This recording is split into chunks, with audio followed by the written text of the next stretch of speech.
പരിശുദ്ധ അമ്മയിൽ ആശ്രയിക്കുന്ന ജീവിതങ്ങളെ അമ്മ രൂപപ്പെടുത്തുന്ന അനുഭവങ്ങൾ നിരവധിയാണ്.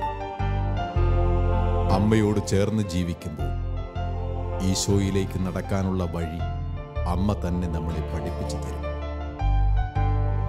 MSMI സന്യാസിനി സഭയുടെ കോഴിക്കോട് മേരിമാതാ പ്രോവിൻസ് അംഗമായ സിസ്റ്റർ മേരി ലിസി ടോമിന്റെ ജീവിതാനുഭവം പരിശുദ്ധ അമ്മയുടെ വഴി നയിക്കലിന്റെ ഒരു ഉദാഹരണമാണ്. ബാല്യകാലം മുതൽക്കേ തന്നെ ഹൃദയത്തിൽ പതിഞ്ഞ മരിയ ഭക്തിയിൽ വളർന്നു വന്ന ജീവിതം സിസ്റ്റർ ഇവിടെ നമ്മോട് പങ്കുവെക്കുന്നു. എൻ്റെ പേര് sister Mary Lissy Tom, MSMI. ബഹുമാനപ്പെട്ട മോൺസിഞ്ഞൂർ CJ വർക്കിയച്ചനെ സ്ഥാപിതമായ missionary sisters of Mary immaculate എന്ന സഭയിലെ അംഗമാണ്. കോഴിക്കോട് കേന്ദ്രമാക്കിയുള്ള മേരിമാത പ്രൊവിൻസിൻ്റെ കീഴിലാണിപ്പോൾ. ഈ കാലങ്ങളിൽ മുഴുവനും വചനപ്രഘോഷണ രംഗത്താണ് ശുശ്രൂഷ ചെയ്തുകൊണ്ടിരുന്നത്. പരിശുദ്ധ അമ്മയുടെ ശക്തമായ മാധ്യസ്ഥത്തിൻ്റെ വഴികൾ നിങ്ങളുമായി പങ്കുവയ്ക്കുവാനായിട്ട് ആഗ്രഹിക്കുകയാണ്.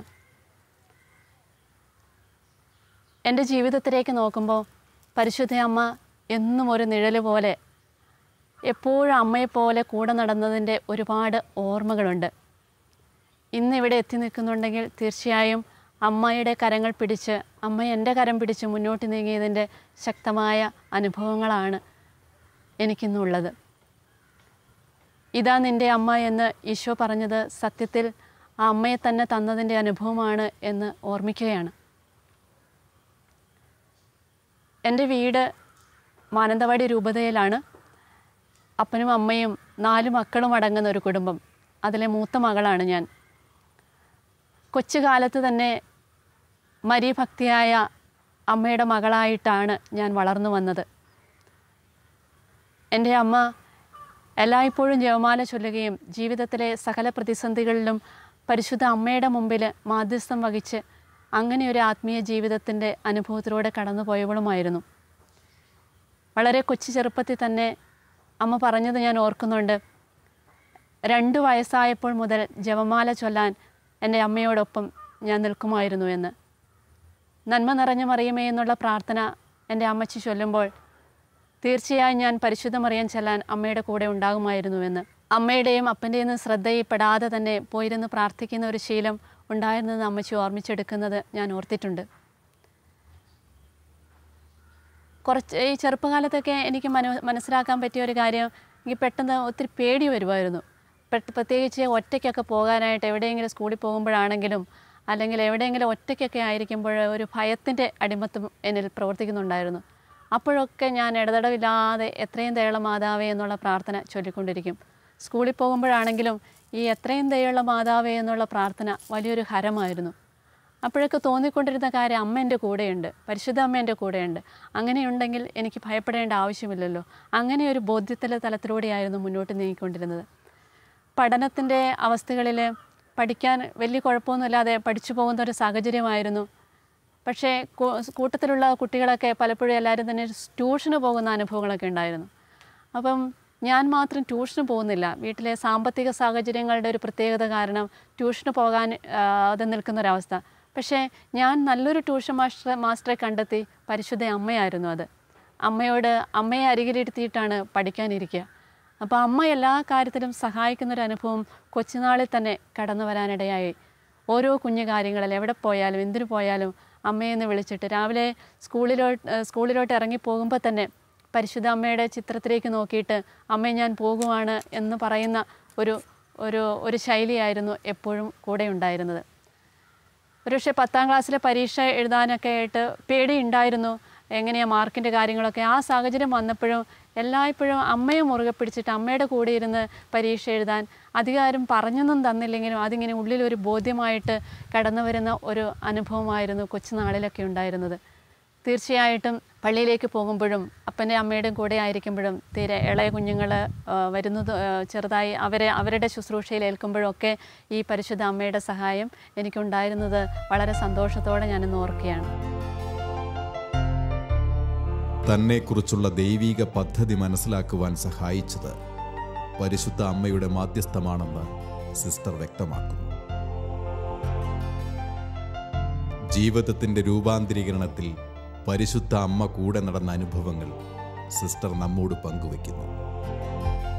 10ാം ക്ലാസ്സിന് ശേഷം കോളേജ് പഠന കാലഘട്ടത്തിലേക്ക് കടന്നു വന്നപ്പോൾ പരിശുദ്ധ അമ്മയുടെ ശക്തമായ ഇടപെടലുകൾ ഉണ്ടായത് ഞാൻ ഓർക്കുകയാണ്. തീർച്ചയായിട്ടും ആ കാലഘട്ടങ്ങളിൽ കോളേജ് വിദ്യാഭ്യാസത്തിലേക്ക് കടന്നു വരുമ്പം ഗവൺമെൻറ് കോളേജിലാണ് ഞാൻ പഠിച്ചുകൊണ്ടിരുന്നത്.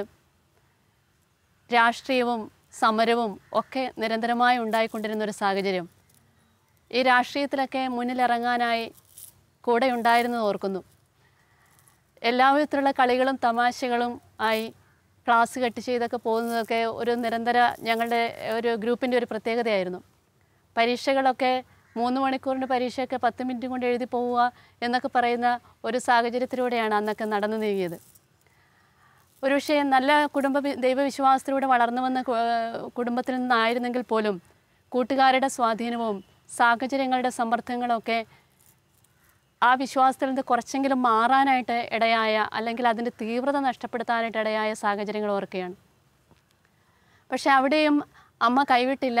ഒരു നല്ല കുടുംബ സാഹചര്യത്തിൽ നിന്നുള്ളത് കൊണ്ട് തന്നെ വേദപാഠം പഠിപ്പിക്കാൻ വേണ്ടി അച്ഛൻ അങ്ങോട്ട് ഇടവകയിലേക്ക് ക്ഷണിച്ചു. ആ ഒരു കാര്യം തന്നെ ഒരു ദൈവകൃപയുടെ പുതിയ വാതിലുകൾ തുറന്നിട്ട് പോലെയായിരുന്നു. ഇഷ്ടമുണ്ടായിട്ടൊന്നുമല്ല യഥാർത്ഥത്തിൽ വേദപാഠം പഠിപ്പിക്കാൻ പോയത്. കൂട്ടുകാരുടെ ഇടയിൽ ഒരു രസത്തിന് വേണ്ടി പോയ കാര്യങ്ങളൊക്കെയാണ്. പക്ഷേ മതാധ്യാപകർക്ക് വേണ്ടിയിട്ട് വന്ന ഒരു ധ്യാനത്തെ ഓർക്കുകയാണ്. മതാധ്യാപകർ എല്ലാ സൺഡേ സ്കൂൾ ടീച്ചേഴ്സിനും വേണ്ടി മാനന്തവാടി രൂപത സംഘടിപ്പിച്ചൊരു ധ്യാനം. ആ ധ്യാനത്തിൽ യഥാർത്ഥത്തിൽ പങ്കെടുക്കാനായിട്ട് ഇഷ്ടമുണ്ടായിട്ടൊന്നുമല്ല, മറിച്ച് നിർബന്ധം മൂലം ആ ധ്യാനത്തിലേക്ക് കടന്നു ചെല്ലുകയാണ്. കാരണം ആ സൺഡേ സ്കൂൾ ടീച്ചേഴ്സിൻ്റെ ടീമിലെ ഏറ്റവും ചെറിയ ആൾ ഞാനായിരുന്നു. അതുകൊണ്ട് തന്നെ അവധിക്കാലത്ത് ധ്യാനത്തിന് വേണ്ടി പോയി. പക്ഷേ ധ്യാനത്തിൽ നന്നായി പങ്കെടുക്കുക എന്ന ഉദ്ദേശം ഒന്നും ഉണ്ടായിരുന്നില്ല. കോളേജിലെ കാര്യങ്ങളും കളി തമാശകളും രസങ്ങളൊക്കെ ഓർത്ത് ചിന്തിച്ചുകൊണ്ടിരിക്കുന്ന ഒരു സാഹചര്യം. പക്ഷേ ഈശോയുടെ ശക്തമായ ഇടപെടൽ, പരിശുദ്ധ അമ്മയുടെ മധ്യസ്ഥം എൻ്റെ ജീവിതത്തിലേക്ക് കടന്നു വന്നത് ജീവിതം മുഴുവനും മാറ്റിമറിക്കാൻ ശക്തമായ ഒരു സാഹചര്യമായിട്ട് മാറി. ധ്യാനത്തിൻ്റെ 3ാമത്തെ ദിവസം ഒരു വചനം പോലും കേൾക്കാതിരിക്കുന്ന, കൈയൊന്നുയർത്തി സ്തുതിക്കാതിരിക്കുന്ന, അതൊക്കെ ഒരു മോശമായ കാര്യമാണെന്ന് വിചാരിച്ചുകൊണ്ടിരിക്കുന്ന എൻ്റെ മുമ്പിൽ ദിവ്യകാരുണ്യ ഈശോയെ ആരാധിക്കാൻ വേണ്ടി എല്ലാവരും കൂടി ആരാധിക്കുകയാണ്. പക്ഷേ ഈശോയൊന്നും അല്ല ഞാൻ കോൺസെൻട്രേറ്റ് ചെയ്തുകൊണ്ടിരുന്നത്. പക്ഷേ എവിടേക്കോ നോക്കി അവസാനം ഈശോയിലേക്ക് നോക്കിയ ഒരു സാഹചര്യത്തിൽ കർത്താവിൻ്റെ പ്രത്യേകമായ ഇടപെടൽ കടന്നു വന്നത് ഞാൻ ഓർക്കുകയാണ്. അന്ന് ആ നിമിഷം തൊട്ട് കർത്താവിൻ്റെ ഒരു പ്രത്യേകമായ അനുഭവം കടന്നു വരാനിടയായ സാഹചര്യം തൊട്ട് പിന്നീട് അങ്ങോട്ട് ജീവിതം മാറിയത് ഞാൻ ഓർക്കുന്നു. വീണ്ടും ആ ഒരു കൃപയിലേക്ക്, അനുഗ്രഹത്തിലേക്ക് കടന്നു വന്നു. അവിടെയൊക്കെ ശക്തമായിട്ട് പരിശുദ്ധ അമ്മ കൂടെ നിന്നത് പഠന മേഖലകളിൽ മുന്നോട്ട് പോകാനായിട്ട് സഹായിച്ചതൊക്കെ ഞാൻ ഓർക്കുകയാണ്. തീർച്ചയായിട്ടും അമ്മ ഇങ്ങനെ കൂടെ നിന്നുകൊണ്ട് തന്നെ ദൈവത്തിന് എന്നെക്കുറിച്ചുള്ള പദ്ധതി ആ കാലയളവിൽ മനസ്സിലാക്കാനായിട്ട് എനിക്ക് സാധിച്ചു. പ്രാർത്ഥനയിലേക്ക് കടന്നു വന്നു. ആരും അറിയാതെ മണിക്കൂറുകളോളം പ്രഭാതങ്ങളിൽ എഴുന്നേറ്റിരുന്ന് പ്രാർത്ഥിക്കുന്ന ഒരു ശൈലി, വ്യക്തിപരമായ പ്രാർത്ഥനാ രീതി ഉണ്ടാകണമെന്നൊരു നിർബന്ധം. അതിരാവിലെ പഠിക്കാനെന്നും പറഞ്ഞ് എഴുന്നേൽക്കുന്ന ഒരിക്കലും പഠിക്കാനായിരുന്നില്ല, മറിച്ച് പ്രാർത്ഥിക്കാൻ വേണ്ടി എഴുന്നേറ്റിരിക്കുന്ന ഒരു സാഹചര്യം. അവിടെയൊക്കെ ഈ പരിശുദ്ധ ജപമാലയുടെ ശക്തിയും വളരെ ശക്തമായിട്ട് എനിക്ക് അനുഭവിക്കാനായിട്ട് സാധിച്ചിട്ടുണ്ട്. അമ്മ കൂടെ വന്ന് നിൽക്കുന്ന അനുഭവം. അന്നു മുതൽ യഥാർത്ഥത്തിൽ ഈ ദിവ്യകാരുണ്യം വിശുദ്ധ കുർബാന എന്നൊക്കെ പറയുന്നത് കുട്ടികളുടെയൊക്കെ ജീവിതത്തിലെ ഓണം പോലെ, ഉത്സവം പോലെ, ക്രിസ്മസ് പോലെയൊക്കെ ആയിരുന്നു. എല്ലാ ആഴ്ചകളിലെയും പരിശുദ്ധ കുർബാന, എല്ലാ ദിവസങ്ങളിലെയും പരിശുദ്ധ കുർബാനയിലേക്കൊക്കെ ഒരു സംഭവം ഞാൻ ഓർക്കുന്നു. ഈ ഒക്ടോബർ മാസത്തിൽ, ജപമാല മാസത്തിലെ പരിശുദ്ധ കുർബാനയുടെ ആരാധനയിൽ പങ്കെടുക്കാൻ വേണ്ടി കോളേജിൽ നിന്ന് 3/4 മണിക്കൂർ നിർത്താതെ ഓടി വന്ന് ആ ദിവ്യകാരുണ്യത്തിന് മുമ്പിൽ മുട്ടുകുത്തിയൊരു സമയം. തീർച്ചയായും അതൊരു വലിയൊരു സന്തോഷത്തിൻ്റെ, ആനന്ദത്തിൻ്റെ സമയമാണ്. അങ്ങനെ ഓടി വന്ന് ഈശോയുടെ മുമ്പിലേക്ക് മുട്ടുകുത്തുമ്പോഴത്തേക്ക് ദിവ്യകാരുണ്യനാഥത്തിൻ്റെ അനന്തമായ സ്നേഹത്തിൻ്റെ ഒരു ശക്തി മഴ പോലെ പെയ്തിറങ്ങുന്നത് അനുഭവിക്കാൻ സാധിക്കുമായിരുന്നു. ആ അനുഭവത്തിന് വേണ്ടി തന്നെയാണ് ഈ 3/4 മണിക്കൂർ ഓടിക്കൊണ്ടിരുന്നത്. അതിൻ്റെ പിന്നിലൊക്കെ പ്രവർത്തിച്ചു കൊണ്ടിരുന്ന അമ്മയുടെ കരങ്ങൾ വ്യക്തമായിട്ട് ഞാൻ കാണുകയാണ്. അമ്മ കൂടെ നിന്ന് ഇങ്ങനെ പോകേണ്ട വഴി ഈശോയിലേക്കാണെന്ന് കൃത്യം പറഞ്ഞു തരുന്ന പോലെയായിരുന്നു ഓരോ സംഭവങ്ങളും കടന്നു വന്നത്. ഒരു വിഷയം ആ കോളേജ് പഠന കാലഘട്ടത്തിൽ ഈ സിസ്റ്റർ ആകുക എന്നൊക്കെ പറയുന്നൊരു പരിപാടി അതിനോടൊക്കെ വളരെ പുച്ഛമായിരുന്നു. സിസ്റ്റേഴ്സിന് സത്യം പറഞ്ഞാൽ എനിക്ക് ഇഷ്ടമില്ലായിരുന്നു. പക്ഷെ ആ ഒരു സാഹചര്യത്തിൽ നിന്ന് ഇങ്ങനെയൊരു സാഹചര്യത്തിലേക്ക് കടന്നു വരാൻ ഇടയാക്കിയത് പരിശുദ്ധ അമ്മയുടെ ഇടപെടൽ തന്നെയാണ്. സിസ്റ്റേഴ്സിനെ ഈ വഴിക്ക് കാണുമ്പോൾ ഞാൻ ആ വഴിക്ക് പോകുന്ന ഒരവസ്ഥാവിശേഷമായിരുന്നുവെങ്കിലും ഈ ധ്യാനത്തിലൂടെ കിട്ടിയ അനുഭവം, പരിശുദ്ധ അമ്മയുടെ ശക്തമായിട്ടുള്ള ഇടപെടലുകൾ, നിരന്തരമായ വ്യക്തിപരമായ പ്രാർത്ഥനയിലൂടെ കടന്നു വന്ന കാര്യങ്ങളൊക്കെ എന്നെക്കുറിച്ചുള്ള ദൈവിക പദ്ധതി കണ്ടെത്താനിടയാവുകയും അപ്പോൾ എൻ്റെ മനസ്സിലേക്ക് തോന്നിയത് എങ്ങനെയാണ്, അനേക ആത്മാക്കളെ ഈശോയ്ക്ക് വേണ്ടി നേടണം, അനേകരെ ഈശോയിലേക്ക് നയിക്കണം, അനേകരെ പരിശുദ്ധ അമ്മയുടെ സന്നിധാനത്തിലേക്ക് നയിക്കണം. അതിനെന്താ ചെയ്യാൻ പറ്റുക? അങ്ങനെ ഇരിക്കുമ്പോഴാണ് എൻ്റെ മനസ്സിലേക്ക് ആ ഒരു ശക്തമായ പ്രചോദനമായി പരിശുദ്ധ അമ്മ കടന്നു വരുന്നത്. അമ്മയുടെ ഒരു സന്യാസിനി സമൂഹത്തിൽ ചേരണം. അവിടെ ആ അമ്മയുടെ പേരിലുള്ള ഒരു സന്യാസിനി സമൂഹത്തിൽ ചേർന്നുകൊണ്ട് എനിക്ക് ഈശോയ്ക്ക് വേണ്ടി, പരിശുദ്ധ അമ്മയ്ക്ക് വേണ്ടി ശുശ്രൂഷ ചെയ്യണം, അനേക ആത്മാക്കളെ ഈശോയിലേക്ക് നയിക്കണം, ഒരു വിശുദ്ധയാകണം എന്നൊക്കെയുള്ള ചിന്തകൾ. അങ്ങനെ ഞാൻ ഒത്തിരി സിസ്റ്റേഴ്സൊക്കെ കടന്നു വന്നെങ്കിലും പരിശുദ്ധ അമ്മയുടെ പേരിലുള്ള ഒരു കോൺഗ്രിഗേഷനൊന്നും ഞാൻ കണ്ടില്ല. അങ്ങനെയാണ് ഒരു ഉച്ച കഴിഞ്ഞ സമയത്ത് 2 സിസ്റ്റേഴ്സ് കയറി വന്നു. ഞാൻ അവരോട് ആദ്യം നിങ്ങളുടെ സഭയുടെ പേരെന്താണെന്ന് ചോദിച്ചപ്പോൾ കേട്ടത് ഇങ്ങനെയാണ്, missionary sisters of Mary immaculate. ഞാൻ ആലോചിച്ച് നോക്കിയപ്പം ഞാൻ ആഗ്രഹിച്ച 2 കാര്യങ്ങളുണ്ട്. ഒന്ന് മിഷണറി എന്നുള്ള വാക്ക്, 2 പരിശുദ്ധ കന്യാമറിയത്തിൻ്റെ പേരുള്ളത്. അപ്പോൾ തീർച്ചയായിട്ടും എനിക്കത് എനിക്ക് വേണ്ടി ദൈവം വെച്ചിരിക്കുന്നതാണെന്നുള്ളൊരു ബോധ്യത്തോടു കൂടെയാണ് ഈ missionary sisters of Mary Immaculate വർക്കിയച്ചന സ്ഥാപിതമായ സഭയിലേക്ക് കടന്നു വരുന്നത്. തീർച്ചയായും ഈ ഫോർമേഷൻ കാലഘട്ടങ്ങളിലൊക്കെ പരിശുദ്ധ അമ്മയുടെ ശക്തമായൊരു ഇടപെടലുണ്ടായിരുന്നു. എല്ലാവിധത്തിലുള്ള പ്രതിസന്ധികളെയും അതൊന്നും മഠത്തിലേക്ക് വന്നത് എന്നാ പറയണ്ടേ, ഒരു വിഷമമായിട്ടോ അപ്പനെയും അമ്മനെയും വിട്ടിട്ട് പോരുന്ന ഒരു സങ്കടമായിട്ടൊന്നും എനിക്ക് തോന്നിയില്ല. മനസ്സിന് മുഴുവൻ ത്രില്ലായിട്ടുള്ള ഒരു ആവേശപൂരിതമായൊരവസ്ഥയായിരുന്നു. കാരണം ഈശോയ്ക്ക് വേണ്ടി ജീവിക്കണം. അങ്ങനെ ആ ഫോർമേഷൻ കാലഘട്ടങ്ങളൊക്കെ വലിയ കുഴപ്പങ്ങളൊന്നുമില്ലാതെ പെട്ടെന്ന് ഓടിക്കേറി പോകാനായിട്ട് സാധിച്ചു. അസ്വസ്ഥതകളിലും വിഷമങ്ങളൊക്കെ ഉണ്ടായെങ്കിലും അതിനെ ഈശോയ്ക്ക് വേണ്ടി നേരിടാനായിട്ട് സാധിച്ചു. അങ്ങനെ 1995 നവംബർ 21 ഈശോയുടെ ഈ MSMI സന്യാസിനി സമൂഹത്തിൽ ഒരംഗമായിട്ട് പരിശുദ്ധ അമ്മയുടെ മകളായിട്ട് സഭയിൽ സേവനം ചെയ്യാൻ വേണ്ടി എൻ്റെ ജീവിതത്തെ സമർപ്പിക്കാനുള്ള ഒരു പ്രത്യേക അനുഗ്രഹം പരിശുദ്ധ അമ്മയുടെ മധ്യസ്ഥയിലൂടെ എനിക്ക് ലഭിച്ചത് സന്തോഷത്തോടെ ഓർക്കുകയാണ്. പരിശുദ്ധ അമ്മയുടെ സമർപ്പിത ജീവിതത്തിലേക്ക് കടന്നു വന്ന സിസ്റ്ററിനെ അമ്മ തന്നെ വഴി നടത്തുന്ന അനുഭവങ്ങളാണ് ഉണ്ടായിട്ടുള്ളത്. ജീവിത പ്രതിസന്ധികളിൽ അമ്മ സഹായിച്ച നിരവധി അനുഭവങ്ങൾ ഈ ജീവിതത്തിലുണ്ട്. ഈശോയുടെ ഒരു സമർപ്പിതയായതിനു ശേഷം പരിശുദ്ധമ്മയുടെ ശക്തമായ ഇടപെടലുകൾ അനുഭവിച്ച ചില സന്ദർഭങ്ങൾ ഞാൻ ഓർക്കുകയാണ്. അമ്മ കൂടെ നടന്ന് നയിക്കുന്നത് എല്ലായ്പ്പോഴും അനുഭവപ്പെടുന്നുണ്ടായിരുന്നു. പ്രത്യേകിച്ച് സിസ്റ്ററായതിനു ശേഷം ആദ്യത്തെ ഇടവകയിലേക്ക് ഞാൻ പോയപ്പോൾ ഒരുപക്ഷെ കോളേജ് വിദ്യാഭ്യാസം കഴിഞ്ഞ് ആ കാലഘട്ടങ്ങളിലൊക്കെ തകർത്തടിച്ച് നടന്നെങ്കിലും ഇതിനകത്തോട്ട് കയറിയപ്പോൾ ഈ 4 ആളുകളുടെ മുമ്പിൽ നിൽക്കാനുള്ളൊരു പേടി, എന്തെങ്കിലും ഒരു പ്രസംഗം പറയേണ്ടി വരുമ്പം, ഒരു ലേഖനം വായിക്കേണ്ടി വരുമ്പോൾ ഒക്കെ ഒരു വിറയും പേടി അസ്വസ്ഥതയൊക്കെ. ആ സ്റ്റേജ് ഫിയറിൽ നിന്ന് രക്ഷപ്പെടാനായിട്ട് പരിശുദ്ധമ്മയുടെ ഒരു ശക്തമായ ഇടപെടലുണ്ടായത് ഇന്നും എൻ്റെ ജീവിതത്തിലെ ഒരു വലിയ അനുഭവമായിട്ട് നിൽക്കുകയാണ്. ഇപ്രകാരമൊന്നും അത് പുതിയ ഇടവകയിൽ ചെന്നു. അച്ഛൻ പറഞ്ഞു മിഷൻ ലീഗിൻ്റെ ഡയറക്ടറായിട്ട് നിൽക്കണം. അപ്പോൾ പിള്ളേരുടെ കൂടെ ആണല്ലോ എന്ന് ഓർത്തുകൊണ്ട് ഞാനതിന് സമ്മതിച്ചു. അങ്ങനെ കുറച്ച് നാൾ കഴിഞ്ഞപ്പം മിഷൻ സൺഡേ വന്നു. മിഷൻ സൺഡേ വന്നപ്പോൾ അച്ഛൻ പറഞ്ഞു താൻ അധ്യക്ഷയായിരിക്കണമെന്ന്. അധ്യക്ഷൻ്റെ അവസ്ഥ എന്താണെന്നുള്ള കാര്യം അറിയാമല്ലോ. തീർച്ചയായിട്ടും പ്രസംഗം പറയണം. അപ്പോൾ അത് ഒഴിവാക്കാൻ വേണ്ടി മാക്സിമം ഞാൻ പരിശ്രമിച്ചു. പക്ഷേ അച്ഛൻ ജന്മം ഉണ്ടെങ്കിൽ സമ്മതിക്കില്ല. അപ്പോൾ അതിന് വേണ്ടിയിട്ട് എന്തായാലും ഇനി എന്ത് ചെയ്യും, അത് ചെയ്യാതിരിക്കാൻ നിവൃത്തിയില്ലാത്തൊരു സാഹചര്യം. അങ്ങനെ ആ നാടുകളിൽ ഞാൻ സ്കൂളിലും പഠിപ്പിക്കുന്നുണ്ടായിരുന്നു. 4 വരെയുള്ള സ്കൂളിൽ പഠിപ്പിക്കുന്നുണ്ടായിരുന്നു. അപ്പോൾ ഞാനിങ്ങനെ ഒരു ദിവസം ഈശോയുടെ മാതാവിനോട് ഇങ്ങനെ സങ്കടം പറഞ്ഞുകൊണ്ട് രാവിലെ പള്ളിയിലോട്ട് പോവുക. ഞാൻ അമ്മയോട് പറഞ്ഞു, അമ്മ എല്ലാവരുടെയും മുമ്പിൽ വെച്ച് എന്നെ കളിയാക്കാൻ വേണ്ടിയിട്ടല്ലേ, എന്നെ നാണം കെടുത്താൻ വേണ്ടിയിട്ടാണല്ലോ ഈ പരിപാടിയൊക്കെ ഉണ്ടാക്കുന്നത് എന്നൊക്കെ പറഞ്ഞ് ഇങ്ങനെ ഉറക്ക പരിഭവം പറഞ്ഞുകൊണ്ട് ഞാനിങ്ങനെ റോട്ടിൽ കൂടെ പോവുകയാണ്. ഈ ഉറക്ക പരിഭവം പറഞ്ഞുകൊണ്ട് പോകുന്ന സമയത്ത് ഞാൻ പെട്ടെന്ന് കേൾക്കുന്ന ഒരു സ്വരം ഇതാണ്, നീ അവിടെ വെറുതെ നിന്നാൽ മതി, ഞാൻ ചെയ്തോളാം. ഏതായാലും ഞാൻ അമ്മയോടാണല്ലോ പറഞ്ഞുകൊണ്ടിരുന്നതെന്ന് ഓർത്തിട്ട് ആ സ്വരം വന്നത് അവിടെ നിന്നാണെന്നുള്ള ഒരു വലിയ ബോധ്യത്തോട് ഞാൻ തിരിച്ച് മറുപടി കൊടുത്തു. എന്നാൽ പിന്നെ എനിക്കൊന്ന് കാണണം, അങ്ങനെ പറയാനാണ് എനിക്ക് തോന്നിയത്. ഞാനത് അങ്ങനെ തന്നെ പറഞ്ഞു. ഞാൻ ആലോചിച്ച് നോക്കി, എൻ്റെ ജീവിതത്തിൽ ഒരിക്കലും പ്രസംഗം പറയുമ്പോൾ ഞാൻ എൻ്റെ കയ്യോ കാലൊന്നും സ്വതന്ത്രമാക്കി നിർത്തുന്ന പരിപാടിയില്ല. എല്ലാം ഇങ്ങനെ അള്ളിപ്പിടിച്ചുകൊണ്ട് ഇരിക്കുന്ന ഒരവസ്ഥാവിശേഷമാണ്. അപ്പം ഞാൻ ഇങ്ങനെ പറഞ്ഞു, അങ്ങനെയാണെങ്കിൽ അമ്മേ, എൻ്റെ സ്വരവും എൻ്റെ കയ്യും കാലും ഒക്കെ അതൊക്കെ നിനക്ക് സമർപ്പിക്കുന്നു, അതൊക്കെ നീ എടുത്തു, അല്ലാതെ ഇപ്പം നിനക്ക് പ്രസംഗം പറയാൻ പറ്റിയല്ലോ എന്ന് ഞാനിങ്ങനെ പറഞ്ഞുകൊണ്ട് ആ കാര്യം ഇങ്ങനെ സമർപ്പിച്ചു. അതൊരു വെള്ളിയാഴ്ചയായിരുന്നു. ശനിയാഴ്ച തീർച്ചയായിട്ടും മിഷൻ ലീഗിൻ്റെ പിള്ളേരുടെ കൂടെ പോയി പിരിവിനൊക്കെ പോയി വൈകുന്നേരം തിരിച്ചു വന്നപ്പോൾ എനിക്കൊരു ചിന്ത, ദൈവമേ നാളെ എന്ത് ചെയ്യും? നാളത്തെ ദിവസം വലിയൊരു റാലിയാണ്, അതിനുശേഷം ഈ പ്രസംഗ പരമ്പരയും പരിപാടികളും കലാപരിപാടികളൊക്കെയാണ്.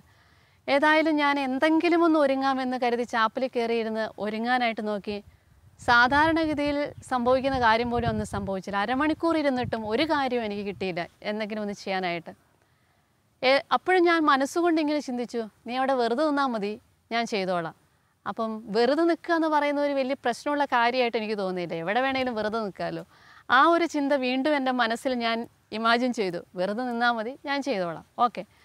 ഏതായാലും പിറ്റേ ദിവസം ആഗതമായി ഞായറാഴ്ച വലിയ റാലിക്ക് ശേഷം എല്ലാവരും കൂടി ഒരു 750 കൂടുതൽ ആളുകളുണ്ട്. മാതാപിതാക്കന്മാരും കുട്ടികളെയും യുവജനങ്ങളെല്ലാവരും കൂടി ഒരു വലിയ ഹാളിൽ തടിച്ചുകൂടി. ഞാൻ നോക്കുമ്പോൾ ഒരു 3-4 മൈക്കുകളൊക്കെ നിരത്തി വെച്ചിട്ടുണ്ട്. ആ ഒരു മൈക്കിൻ്റെ മുമ്പിലേക്ക് ഞാൻ അധ്യക്ഷയായിട്ട് കയറിയിരിക്കുക. അപ്പോഴും ഞാൻ ഓർത്തു, ഇന്നലെ കേട്ട സ്വരം, നീ അവിടെ വെറുതെ നിന്നാൽ മതി, ഞാൻ ചെയ്തോളാം. ഏതായാലും എൻ്റെ സമയം വന്നു, അധ്യക്ഷ പ്രസംഗത്തിൻ്റെ സമയമായി. ഞാൻ എഴുന്നേറ്റ് നിന്നു. ജീവിതത്തിൽ ആദ്യമായിട്ട് ഞാൻ എൻ്റെ കൈയും കാലും ഒക്കെ എടുത്തങ്ങോട്ട് പ്രസംഗിക്കുക. ഈ പ്രസംഗത്തിന് മുമ്പ് വരെ ആകപ്പാടെ എനിക്കറിയാവുന്ന ഒരേ ഒരു കാര്യം ഇതാണ്, മിഷൻ ലീഗിൻ്റെ ആദർശവാക്യമായിട്ട് നിൽക്കുന്നൊരു വചനം, നിങ്ങൾ ലോകമെങ്ങും പോയി സകല സൃഷ്ടികളോട് സുവിശേഷം പ്രസംഗിക്കുക. ആ ഒരു കാര്യം മാത്രമേ എൻ്റെ തലയുള്ളൂ, വേറെ ഒരു കാര്യവും എൻ്റെ മനസ്സിലില്ല. പക്ഷെ ആ എഴുന്നേറ്റ് നിന്ന് ആ തുടങ്ങിയ സമയം തൊട്ട് ഒരു 10-20 മിനിറ്റ് നേരം കണ്ടിന്യൂസ് ആയിട്ട് ഞാൻ സംസാരിച്ചു. ഞാൻ ആളുകളെ നോക്കുന്നുണ്ട്, എല്ലാവരും വളരെ ശ്രദ്ധയോടുകൂടി ശ്രദ്ധിച്ചിരിക്കുന്നത് ഞാൻ കാണുന്നുണ്ട്. പക്ഷെ ഞാൻ എന്താ പറഞ്ഞതെന്ന് എനിക്കറിയില്ല, കാരണം എനിക്കറിയില്ലാത്ത കാര്യം തന്നെ ഞാൻ പറഞ്ഞുകൊണ്ടിരിക്കുന്നത്. പരിപാടിയെല്ലാം കഴിഞ്ഞു. നടന്ന കാര്യം ഇതാണ്, എല്ലാവരും കൂടി എൻ്റെ അടുത്തേക്ക് വന്നിട്ട് പറഞ്ഞൊരു കാര്യം, സിസ്റ്ററെ ഒരാഴ്ചത്തെ ധ്യാനം കൂടി അനുഭവമായിരുന്നു, ഇനിയും സിസ്റ്റർ ഇങ്ങനത്തെ കാര്യങ്ങൾ ചെയ്യണം. അപ്പം ഇതെല്ലാം കേട്ട് വികാരി അച്ഛൻ മാറി നിൽക്കുന്നുണ്ടായിരുന്നു. അച്ഛൻ രംഗത്തെത്താതെ മാറി നിൽക്കുക. അച്ഛൻ്റെ അടുത്ത് എത്തിക്കഴിഞ്ഞപ്പോൾ അച്ഛൻ പറഞ്ഞൊരു കാര്യം ഇതാണ്, തന്നെ പ്രസംഗിക്കാൻ വേണ്ടി ഇനി എല്ലായിടത്തും ഞാൻ വിടും. ഇതെല്ലാം കഴിഞ്ഞപ്പോൾ ഞാനിങ്ങനെ ചിന്തിച്ചു, കൊള്ളാലോ, ഈ വെറുതെ നിൽക്കുന്ന പരിപാടി നല്ല പരിപാടിയാണല്ലോ. അപ്പം ഞാൻ ആദ്യമായിട്ട് പരിശുദ്ധ അമ്മയൊക്കെയുടെ മുമ്പിൽ ഒരു കൃത്യമായിട്ടൊരു സമർപ്പണം നടത്തി. അമ്മേ, എന്നാൽ പിന്നെ എൻ്റെ ജീവിതം മുഴുവൻ ഇങ്ങനെ വെറുതെ നിൽക്കാൻ വേണ്ടിയിട്ട് ഞാൻ അങ്ങോട്ട് സമർപ്പിച്ച് വെക്കുന്നു, നീ എന്താണെന്ന് വെച്ചാൽ ചെയ്തോ ഇനി എൻ്റെ ജീവിതത്തിലൂടെ എന്നും പറഞ്ഞിട്ട് ഒരു കൃത്യമായൊരു സമർപ്പണം നടത്താൻ കഴിഞ്ഞ ഒരു ദിവസമായിരുന്നു. പ്രിയപ്പെട്ടവരെ, അന്ന് തൊട്ട് ഇന്ന് വരെ 22 വർഷങ്ങൾ കഴിഞ്ഞു. ഈ 22 വർഷങ്ങളിൽ എന്തുമാത്രം സ്റ്റേജുകളിൽ ധ്യാനങ്ങളായി, കൺവെൻഷനുകളായി, പ്രസംഗങ്ങളായി, മറ്റ് പരിപാടികളായി പല ഭാഷകളിൽ, ഇംഗ്ലീഷിലും ഹിന്ദിയിലും പഞ്ചാബിയിലും ഒക്കെ കർത്താവിൻ്റെ വചനത്തിന് സാക്ഷ്യം വഹിക്കാൻ ഒരു പേടിയോ മടിയോ കൂടാതെ മുന്നോട്ട് പോകാൻ എനിക്ക് പറ്റി. അപ്പോൾ പരിശുദ്ധ അമ്മയുടെ ശക്തമായൊരു ഇടപെടലായിട്ടാണ് എനിക്കത് മനസ്സിലാക്കാൻ പറ്റിയത്. എല്ലായ്പ്പോഴും അമ്മ ഇങ്ങനെ ഈശോയിലേക്ക് കൂട്ടിച്ചേർക്കുന്ന ഒരു രീതിയായിരുന്നു ഉണ്ടായിരുന്നത്. എല്ലായ്പ്പോഴും എന്ത് കാര്യം വന്നാലും അവൻ്റെ അവസാനം ഈശോയുടെ മുമ്പിൽ എത്തിക്കുന്നൊരവസ്ഥ, അത് അമ്മയുടെ ആ രക്ഷാകര കർമ്മത്തിൻ്റെ തുടർച്ചയായിട്ട് തുടർന്നുകൊണ്ടിരിക്കുന്ന കാര്യമാണ്. എത്ര മനോഹരമായിട്ടാണ് അമ്മ അത് ചെയ്തുകൊണ്ടിരിക്കുന്നതെന്ന് ഞാൻ പലപ്പോഴും എൻ്റെ ജീവിതത്തിൽ പിന്തിരിഞ്ഞ് നോക്കി ദൈവത്തിന് നന്ദി പറയാറുണ്ട്. ഈശോയുടെ അമ്മ ഇങ്ങനെ കൂടെ നിൽക്കുന്ന, ഈശോയുടെ കൂടെ നിന്ന പോലെ നമ്മുടെയൊക്കെ ജീവിതങ്ങളിൽ കൂടെ നിന്ന ഒരുപാട് അനുഭവങ്ങൾ. അതോടൊപ്പം അതിന് ശേഷമുള്ള ഓരോ കാലഘട്ടങ്ങളിലും അമ്മ ഇങ്ങനെ, അതിനുശേഷമാണ് ഞാൻ ഡിഗ്രി പഠിക്കാനൊക്കെ പോകുന്നത്. ഈ പഠനത്തിൻ്റെ സമയത്തും വളരെ സന്തോഷത്തോടെ ഓർക്കുന്നൊരു കാര്യം, അമ്മയുടെ കൂടെ ഞാൻ പോകുന്നത്. വേണമെങ്കിൽ എനിക്ക് മറ്റ് കൂട്ടുകാരുടെ കൂടെയൊക്കെ പോകാം. പക്ഷേ ഈ പ്രൊവിഡൻസ് കോളേജിലാണ് പഠിച്ചുകൊണ്ടിരുന്നത്. അരമണിക്കൂറോളം നടക്കേണ്ടതുണ്ട്. ഈ നടപ്പിൽ ഞാൻ തീരുമാനിച്ചു, ആരെയും കൂടെ കൂട്ടിയിട്ടുണ്ട് അവരോടൊക്കെ വർത്തമാനം പറഞ്ഞു പോകണം. എന്നാൽ പിന്നെ പരിശുദ്ധ അമ്മയോട് ഈശോയോട് വർത്തമാനം പറയാനുള്ള ഒരു സമയമായിട്ട് ഞാനതിനെ ക്രമീകരിച്ചു. പോകുന്ന വഴിയിൽ ജപമാല ചൊല്ലിയ കൃത്യമായി ഞാൻ അന്നൊക്കെ ചെയ്യാൻ ശ്രദ്ധിച്ചിരുന്നത്, അല്ലെങ്കിൽ ഞാൻ ചെയ്തുകൊണ്ടിരുന്ന കാര്യം ഇതാണ്, നന്മ നിറഞ്ഞ മറിയം ചൊല്ലിയാൽ ഞാൻ പരിശുദ്ധ മറിയം ചൊല്ലൂല. കാരണം അത് കൂടെയുള്ള ആൾ ചെല്ലണമെന്നുള്ളതാണ്. തീർച്ചയായിട്ടും അമ്മയും ഈശോയും കൂടി ആ കർമ്മം അങ്ങനെ ഒരു വിശ്വാസത്തിൻ്റെ ഒരു ഇരുണ്ട പ്രവൃത്തി എന്നൊക്കെ പറയാം, അങ്ങനെ ചെയ്തുകൊണ്ടായിരുന്നു. പക്ഷെ അതൊക്കെ പിന്നീട് തിരിഞ്ഞു നോക്കുമ്പോൾ വലിയ അനുഗ്രഹമായിട്ട് മാറിയതാണ് ഞാൻ ഓർക്കുന്നത്. ആ പരിശുദ്ധ അമ്മയോട് കൂടെയുള്ള ആ ബന്ധം, ഈശോയോട് കൂടെയുള്ള ആ ബന്ധം, അതിങ്ങനെ ഒരു വ്യക്തി കൂടെ നടക്കുന്ന പോലത്തെ ഒരു അനുഭവം. മാത്രമല്ല എല്ലാ കാര്യങ്ങളും ഇങ്ങനെ പറഞ്ഞു തരായിരുന്നു, നീ അത് ചെയ്യ്, ഇത് ചെയ്യ്, അങ്ങനെ ഓരോ കാര്യം ഓർമ്മിപ്പിച്ചുകൊണ്ട് കൂടെ നടക്കുന്ന ഒരു അനുഭവമായിരുന്നു എല്ലായ്പ്പോഴും അമ്മ നൽകിയിരുന്നത്. ചിലപ്പോഴൊക്കെ കുമ്പസാരത്തിന് കാര്യം, നീ കുമ്പസാരിക്കാൻ പോയില്ലല്ലോ എന്ന് ഓർമ്മിപ്പിക്കുന്ന ഒരു അവസ്ഥ. നന്നായിട്ട് ഒരുങ്ങി കുമ്പസാരിക്കാൻ വേണ്ടി അമ്മ ഒരുക്കിയ ചില സമയങ്ങളൊക്കെ ഓർക്കുന്നുണ്ട്. എല്ലാ കാര്യങ്ങളും പറഞ്ഞു തന്ന് കൃത്യമായി പറഞ്ഞു തന്ന് കുമ്പസാരക്കൂട്ടിലേക്ക് എത്തിയാൽ കുമ്പസാരിച്ച് കഴിയുമ്പോൾ എന്തൊരു സന്തോഷത്തിൻ്റെ ആനന്ദത്തിൻ്റെ അനുഭവങ്ങളായിരുന്നു എന്ന് ഓർക്കുക. അമ്മ നയിച്ചാൽ, അമ്മയെ നമ്മുടെ ആത്മീയ ജീവിതത്തിൻ്റെ അവസ്ഥകൾ ഏൽപ്പിച്ചു കൊടുത്താൽ അമ്മ കൃത്യമായിട്ട് അത് ചെയ്തു തരുമെന്ന്, പുത്രനിലേക്ക് അത് നമ്മളെ എത്രമാത്രം അടുപ്പിക്കാൻ പറ്റുമോ അത്രയും അടുപ്പിക്കുമെന്ന് വളരെ ജീവിതം കൊണ്ട്, സ്വന്തം അനുഭവങ്ങൾ കൊണ്ട് ഞാൻ മനസ്സിലാക്കിയതാണ്. അതിനൊക്കെയും വളരെ സ്നേഹത്തോടെ അമ്മയ്ക്ക് നന്ദി പറയുകയാണ്.